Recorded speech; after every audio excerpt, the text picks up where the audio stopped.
दोस्तों नमस्कार, मैं विकास लोको पायलट। कैसे हैं आप लोग दोस्तों? उम्मीद है आपकी पढ़ाई अच्छी चल रही होगी। उम्मीद है बेहतर सपने की तलाश में आप 2024 में अपना सपना तलाश ही लेंगे। आज मैं आपको टेक्नीशियन की डिटेल देने आया हूं दोस्तों। टेक्नीशियन में काफ़ी बच्चे कंफ्यूज हैं और यूट्यूब पर काफ़ी भ्रामक प्रचार कर रखा है। वो डिस्ट्रैक्ट हैं, वो मेरे प्यारे स्टूडेंट ऐसे डिस्ट्रैक्ट हैं बच्चों कि उनको समझ में नहीं आ रहा है कि सर कैसे किया जाए, क्या किया जाए, किसकी वैकेंसी बढ़ी हैं, कितनी वैकेंसी बढ़ी हैं, किस ट्रेड की ज़्यादा बढ़ी हैं और हम फॉर्म दोबारा भर पाएंगे या नहीं भर पाएंगे, या जोन चेंज करेंगे या नहीं कर पाएंगे। आज मैं आपको जोन प्रेफरेंस की वीडियो नहीं बना रहा हूँ, ओनली टेक्नीशियन की डिटेल्स बता रहा हूँ जो रेलवे ने नोटिस दिया है। दोस्तों इस बार टेक्नीशियन की वैकेंसी एएलपी से अलग आई है।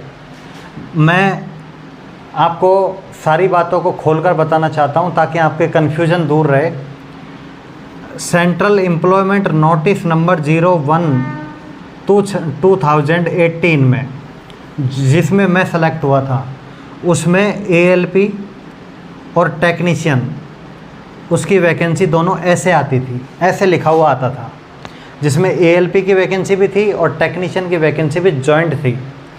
इस बार क्या किया है कि टेक्नीशियन की वैकेंसी 02/2024 अलग से निकाली है, सेपरेट वैकेंसी निकाली है। सेपरेट वैकेंसी निकाली है इसीलिए इसके पदों की संख्या में बढ़ोतरी की है। पहले ये पद आपके पास 9144 के आसपास थे, अभी ये पद आपके 14,298 के आसपास ये पद किए हैं।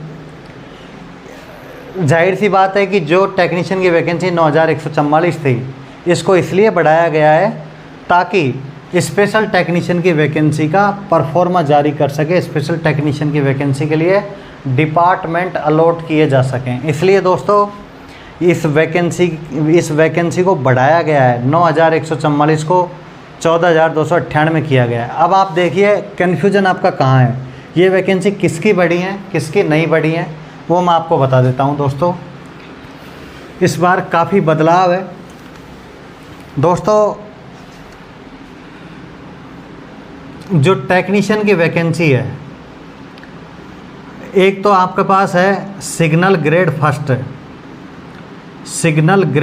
है और एक आपके पास है दोस्तों ग्रेड थर्ड। दोनों की वैकेंसी थी 9,144। दोनों की वैकेंसी कितनी थी दोस्तों? 9,144, इतनी वैकेंसी थी।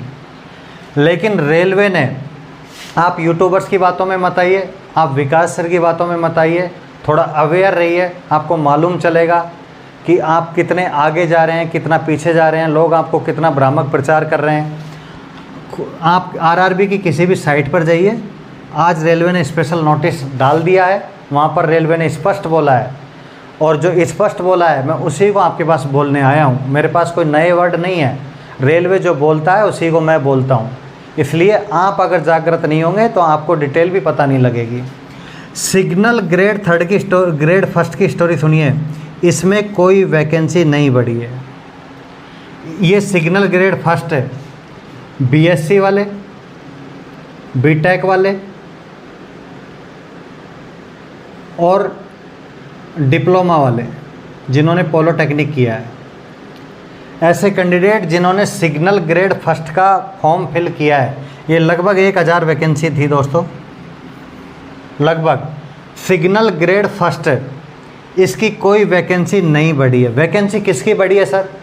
वैकेंसी बढ़ी है दोस्तों ग्रेड थर्ड की। वैकेंसी किसकी बढ़ी है? ग्रेड थर्ड की।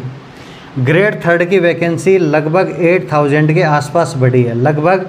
वैसे 8,052 के आसपास वैकेंसी बढ़ी है, लगभग हम 8,000 बोल सकते हैं। वैकेंसी सिग्नल ग्रेड फर्स्ट की नहीं बढ़ी है। आपको ये जानकारी के लिए बता दूं कि वैकेंसी किसकी बढ़ी है? ग्रेड थर्ड की वैकेंसी बढ़ी है।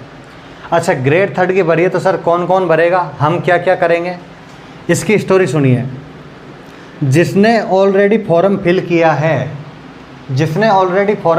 है उसको मॉडिफिकेशन करने का अधिकार है। किसमें? ग्रेड थर्ड में, ग्रेड फर्स्ट में नहीं। ग्रेड फर्स्ट की वैकेंसी नहीं बढ़ी है। ग्रेड फर्स्ट में जिसने ऑलरेडी फॉर्म फिल किया है बीएससी बीटेक डिप्लोमा ने, उतने ही फॉर्म रहेंगे। उसमें नए जो कैंडिडेट्स हैं उनको कोई प्रावधान नहीं किया गया है, कोई फॉर्म नहीं भर पाएंगे वो लोग। तो ग्रेड थर्ड में क्या मॉडिफिकेशन किया है? ग्रेड थर्ड में मॉडिफिकेशन ये है कि जो ओल्ड स्टूडेंट हैं वो जोन चेंज कर सकेंगे, जोन चेंज कर सकेंगे। ओल्ड स्टूडेंट की स्टोरी सुनिए। ओल्ड स्टूडेंट ग्रेड थर्ड में ये क्या मॉडिफिकेशन कर सकेंगे? जोन चेंज कर लेंगे और अपनी ट्रेड का प्रेफरेंस चेंज कर लेंगे। मतलब कोई एयर कंडीशनर था, कोई वर्कशॉप था, कोई टीआरडी था, जैसा डिपार्टमेंट ट्रेड में मिल रहा था, जैसे कोई टीआरडी डिपार्टमेंट था, कोई वर्कशॉप डिपार्टमेंट था, कोई ईएमयू टीआरएस डिपार्टमेंट था, कोई एयर कंडीशनर डिपार्टमेंट था। ये सारे डिपार्टमेंट को आप चेंज कर सकते हो, प्रेफरेंस चेंज कर सकते हो, इसका प्रेफरेंस चेंज कर सकते हो। ओल्ड कैंडिडेट जोन चेंज कर सकेंगे, ट्रेड जो उनका डिपार्टमेंट है उसको चेंज कर सकेंगे। और तीसरी बात यह है कि आप ये जो दोनों चीज़ों को चेंज करोगे, इसमें आपको कोई फीस नहीं देनी पड़ेगी दोस्तों। इसमें आपको कोई फीस नहीं देनी है। ये मैं नहीं कह रहा हूँ, इसको रेलवे बोल रहा है। इस बात को, रेलवे की बातों को ही मैं बोल रहा हूँ। इसलिए यूट्यूबर्स की बातों में मत आया करो, जो एक्चुअल जो चीज़ है उसको डिस्कस किया करो, उस पर ही आया करो। आप रेलवे के ऑफिशियल साइट पर जाया करो, वहाँ पर देखा करो ये सारी चीज़ें। सिग्नल ग्रेड फर्स्ट में कोई फॉर्म नहीं फिल कर पाएगा। ग्रेड थर्ड में ओल्ड स्टूडेंट क्या मॉडिफिकेशन करेंगे? जोन बदलेंगे, अपना डिपार्टमेंट या ट्रेड चेंज कर सकेंगे, पोस्ट का प्रेफरेंस चेंज करेंगे मतलब। और इसके लिए उन्हें कोई पैसा नहीं देना पड़ेगा, और पैसा नहीं देना पड़ेगा क्योंकि वो ऑलरेडी पैसा दे चुके हैं, ऑलरेडी मनी दे चुके हैं रेलवे को। जोन आप अहमदाबाद है तो आप सिकंदराबाद भर सकते हो, सिकंदराबाद है तो आप कोलकाता भर सकते हो, मुंबई भर सकते हो। ये तो है ओल्ड स्टूडेंटों कहानी। नए स्टूडेंटों की कहानी सुनिए दोस्तों, नए स्टूडेंटों की कहानी सुनिए। नए स्टूडेंट, न्यू स्टूडेंट जिन्होंने फॉर्म फिल नहीं किया है, जिनका अभी अभी आईटीआई पास हुआ है, और कुछ ऐसे भी स्टूडेंट हैं जिनका 10+2 से भी वैकेंसी हैं ग्रेड थर्ड में। कुछ वैकेंसी ऐसी हैं जो 10+2 से हैं, कुछ वैकेंसी हैं जो 12th पास से हैं, पीसीएम से हैं, कुछ वैकेंसी हैं।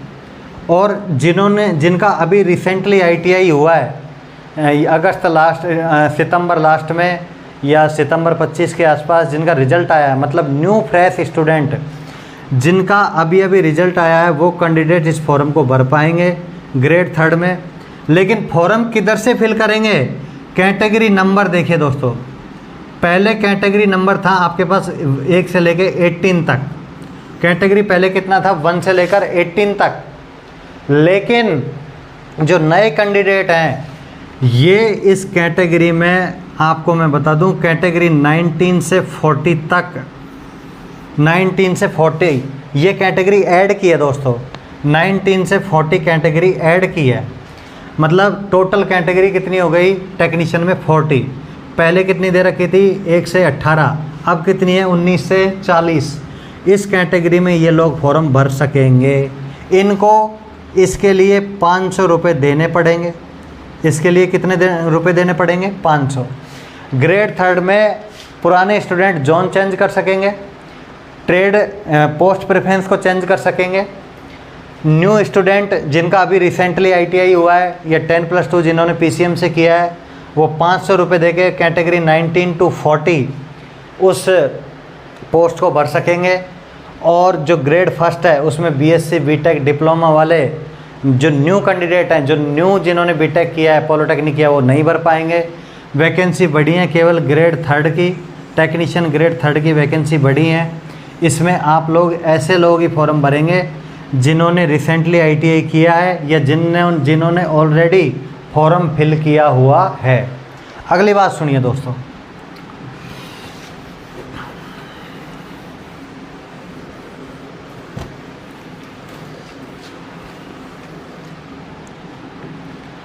दोस्तों रेलवे एक बात और बोल रहा है, रेलवे एक बात और बोल रहा है, वो मैं बता देता हूँ आपको चलते चलते।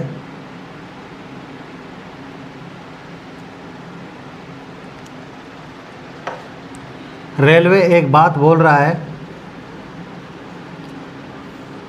एएलपी के लिए जो आपने जो फॉर्म फिल किया है, जो अकाउंट है,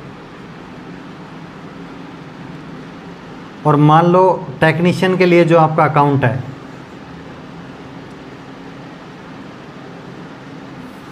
मान लो ये अलग आपने ईमेल आईडी से भरा है, ईमेल से भरा है, ये आपने अलग ईमेल से लगाया है।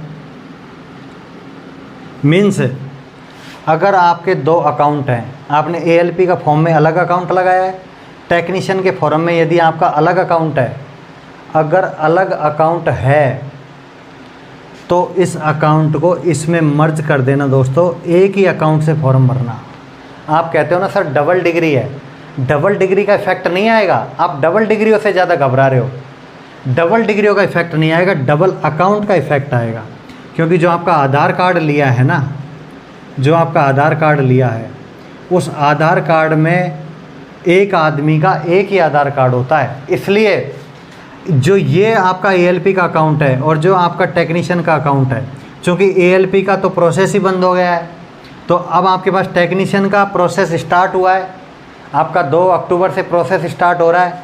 तो अकाउंट जो आपका है, इस अकाउंट को इसमें मर्ज कर देना दोस्तों, दोनों का एक ही अकाउंट रखना, सेम ईमेल आईडी रख लेना, इसको अपडेट कर लेना दोस्तों इसको अपडेट कर लेना फ्यूचर के लिए, ताकि मैं आपको अवेयर कर रहा हूँ, आपको अवेयर करना मेरा काम है। आप मेरे भरोसे के लिए आते हो, आपको पता है कि मैं जो आपको बताऊँगा वो बेस्ट बताऊँगा, इसलिए कह रहा हूँ कि इसको अपडेट कर लेना।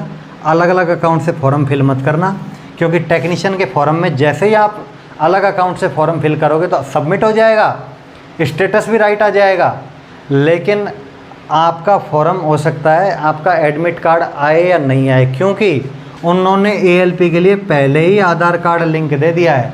तो टेक्नीशियन में जो आपका आधार कार्ड लिंक रहेगा वो आगे भी वो क्रॉस चेक करेंगे कि इनका आधार कार्ड वेरीफाई है या नहीं है। आपने देखा होगा जिन लोगों ने आधार कार्ड को वेरीफाई किया है, वो जब एनटीपीसी का फॉर्म फिल कर रहे हैं, तो एनटीपीसी का फॉर्म फिल करने से पहले उसमें लिखा हुआ आ रहा है, आरआरबी की साइट पर, मान लो आप अहमदाबाद से फिल कर रहे हैं, तो उस पर लिखा हुआ आ रहा है आधार कार्ड वेरीफाइड सक्सेसफुली, आधार कार्ड वेरीफाइड सक्सेसफुली लिखा हुआ आ रहा है, सक्सेसफुली लिखा हुआ आ रहा है। इसका मतलब उनका एक ही अकाउंट है, इसका मतलब उनका एक ही अकाउंट है। इसलिए दोनों अकाउंटों को अपडेट कर लेना, कुछ नहीं बिगड़ा है, अभी कुछ नहीं बिगड़ा है, इसलिए अपडेट कर लेना और फॉर्म फिल कर देना। 15 दिन का आपको टाइम मिलेगा, 15 डेज़ का आपको टाइम मिलेगा। और दोस्तों मैं एक बात बता देता हूँ, 15 दिन के बाद आप मुझे फिर मैसेज करोगे, सर टेक्नीशियन के फॉर्म में आधार कार्ड गलत अपडेट कर दिया सर, पैन कार्ड अपडेट कर दिया सर, आधार कार्ड अपडेट नहीं किया सर, डेट ऑफ बर्थ गलत अपडेट कर दिया सर डीओबी गलत हो गई सर फादर का नेम की जगह मदर्स का नेम लिख दिया सर 10th की मार्कशीट की जगह 12th की मार्कशीट कर दी सर। आप इस तरह करोगे, फॉर्म सोच समझ के भरना। 2 तारीख से फॉर्म स्टार्ट हो रहा है। न्यू कैंडिडेट फॉर्म अच्छी तरीके से भरना। पुराने कैंडिडेट जो अपना जोन चेंज करेंगे, जो अपना पोस्ट प्रेफरेंस को चेंज करेंगे, उनके लिए मैं स्पेशल वीडियो बनाऊंगा। घबराना नहीं है, आपका एक भी पैसा नहीं लग रहा है, पुराने कैंडिडेटों का एक भी पैसा नहीं लगेगा, ओल्ड का। न्यू वालों को 500 रुपये में न्यू फॉर्म भर दिया जाएगा। नए स्टूडेंटों के लिए गोल्डन अपॉर्चुनिटी है, नया सुनहरा अवसर है, इसको खोना नहीं है। इसलिए आप 15 डेज़ में अच्छी तरीके से फॉर्म फिल करना है, ताकि आप मुझे 15 दिन बाद मैसेज नहीं कर सको। ओके दोस्तों, फिर मिलेंगे एक छोटे से ब्रेक के बाद। धन्यवाद।